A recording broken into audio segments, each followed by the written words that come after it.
Good evening అండి అందరికీ. Trailer చాలా బాగుంది తమ్ముడు. నేను సిద్ధు గురించి చెప్పాలంటే ఒక వస్తున్నప్పుడు అదే ఆలోచిస్తే నాకు ఒక స్పెషల్ మూమెంట్ ఉంది సిద్ధుతో.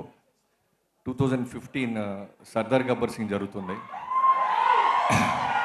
సో దేవిశ్రీ ప్రసాద్ గారి దగ్గరికి ఆడియో కోసం వెళ్ళి ఒక ట్యూన్ ఏదో చేసుకొని తోబా తోబా ట్యూన్ వస్తూ ఉన్నా.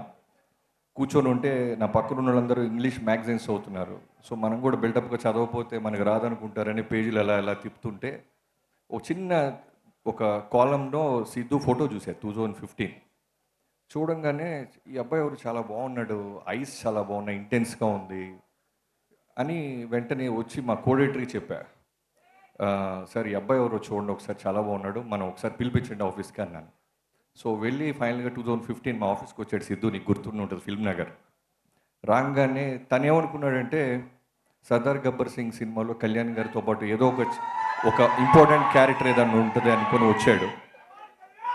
కాకపోతే నాకు అంటే ఒక బాబాజీలాగో గురూజీలాగో ఫార్చ్యూన్ నాకు తెలియదు, కానీ కొంతమంది చూస్తే అనిపిస్తుంది వీడు షైన్ అవుతాడురా, ఒక ఒక పీరియడ్ మొత్తం వెళ్తాడురా అని అలా అనిపించింది సిద్ధు. ఆ రోజు సిద్ధు రంగని చెప్పా, నిన్ను వేషం కోసం పిలిపిలేదు తమ్ముడు, నువ్వు ఖచ్చితంగా ఓ పెద్ద హీరో అవుతావని 2015 పెట్టా సిద్ధు హీరో అని. సో సో ఆ రోజు వచ్చి ఏదో ఒక వేషమైనా చేస్తానా, పెద్ద సినిమా కదా కళ్యాణ్ గారి దాంట్లో, ఎనీథింగ్ అన్నాడు. లేదు తమ్ముడు నువ్వు ఖచ్చితంగా చాలా పెద్ద హీరో అవుతావు, నాకు మనస్ఫూర్తిగా చెప్పాలనిపించింది అన్నాను.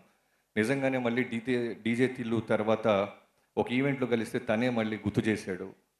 జనరల్గా మర్చిపోతున్నట్టు యాక్ట్ చేస్తాం మనం అలాంటి చిన్న చిన్న ఇన్సిడెంట్స్, కానీ గుర్తు పెట్టుకొని నాకు గుర్తు చేసిన సిద్ధుకి నిజంగా నీ ఎనర్జీ అందరూ అంటున్నట్టు మైండ్ బ్లోయింగ్. అంటే ఇంట్లో నా కూతురు కూడా ఫుడ్ తినాలన్నా, మా మరదల చిన్న పాప డ్యాన్స్ చేయాలన్నా నీ పాటలే, డీజే తిల్లు. సో అంటే పార్ట్ 1 తర్వాత పార్ట్ 2 రావటం అంటే నిజంగానే కత్తి మీద సాము. దాని ఎక్స్పెక్టేషన్స్ అలా ఉంటాయి. నేను ట్రైలర్ టీజర్ చూస్తున్నప్పుడు ఫస్ట్ ఇది అంత పెద్ద హిట్ కదా, మళ్ళీ అదే పేరుతో వస్తున్నాడని చూస్తే దానికంటే డబల్గా ఉంది ఎనర్జీ అండ్ టోటల్ టెంపో పర్ఫెక్ట్గా ఉంది. I wish you all the best. ఖచ్చితంగా డీజే తిల్లు 1 కన్నా 2 డబల్ బొనోజా అవుద్ది. అలానే మా ప్రొడ్యూసర్ నాగవంశీ గారు, ఇప్పుడు మేము జరుగుతున్న 109 హోమ్ బ్యానర్ బాలయ్యబాబు గారి సినిమా. సో ఈ సినిమా గురించి మా సెట్లో చాలాసార్లు చెప్తా ఉన్నాడు, వస్తుంది. So I wish you all the best. మిగతా వాళ్ళందరికీ, డైరెక్టర్ మల్లి గారికి, మ్యూజిక్ డైరెక్టర్ గారికి, రామ్ మిరియాల గారికి, మీ వాయిస్కి చాలా పెద్ద ఫ్యాన్ని రామ్ మిరియాల గారిని, అలానే లిరిక్స్ రాసిన కాశాల శ్యామ్ గారికి, అందరికీ పేరు పేరున ఈ సినిమా యూనిట్ అందరికీ all the best and thank you so much. Thank you Bobby గారు, థ్యాంక్ యూ సో మచ్.